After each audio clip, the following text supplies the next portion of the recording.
another type of pressure, which is the blood colloidal osmotic pressure.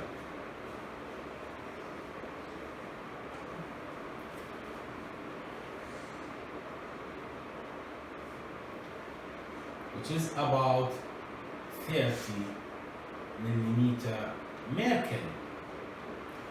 What is blood colloidal osmotic pressure? Let's back again to the blood that flows throughout the afferent arteriole, the glomerular capillary bed, and leaving throughout what? The efferent arteriole. This blood will cause two pressures. This blood will cause two pressures.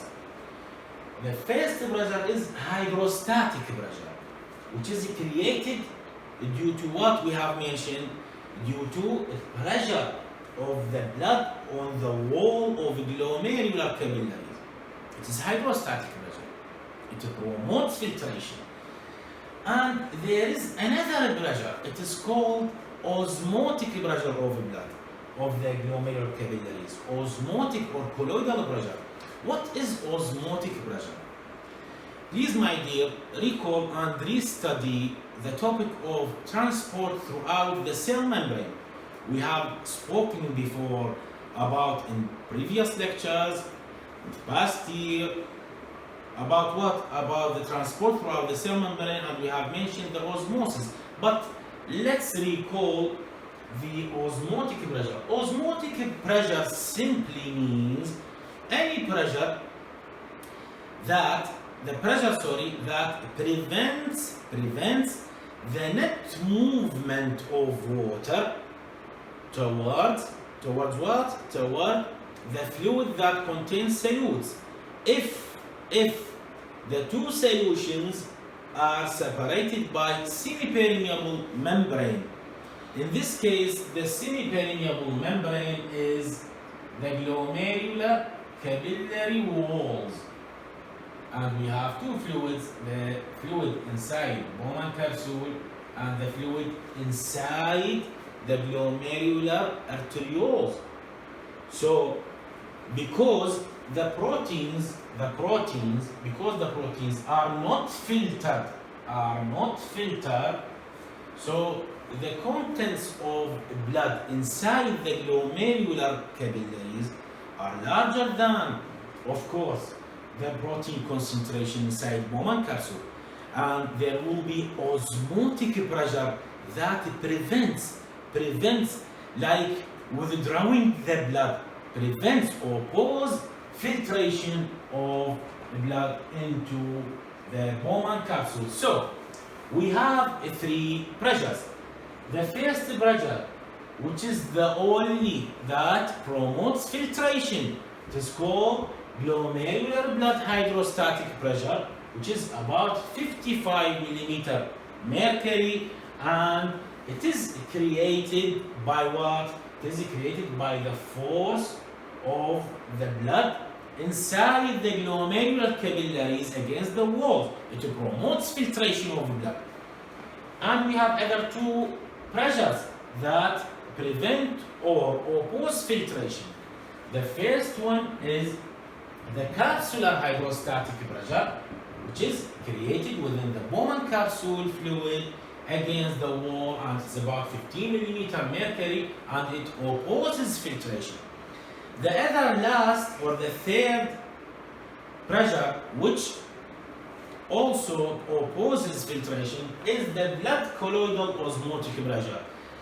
The glomerular capillaries also inside them there is a pressure which is created by solutes inside the capillaries. It is called colloidal blood osmotic pressure, which is about 30 millimeter mercury.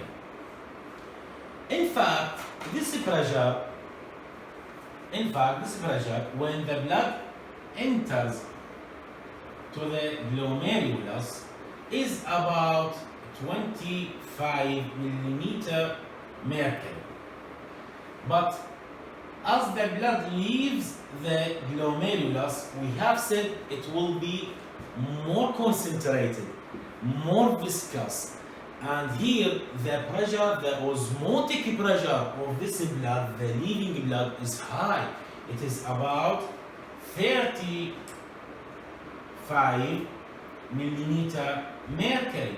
So an average is taken, which is about 30 millimeter mercury, representing what? Representing the blood colloidal osmotic pressure, which is also opposing to filtration. So the net filtration pressure,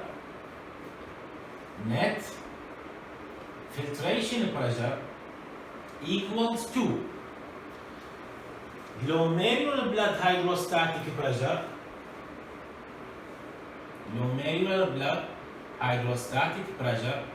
minus the summation of capsular hydrostatic pressure and blood colloidal osmotic pressure.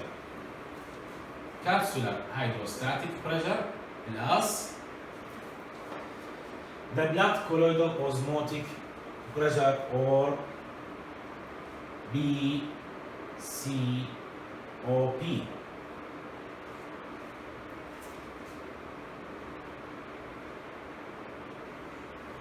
And it equals to 55 minus 15 plus 30, and it equals finally to 10 millimeter Hg.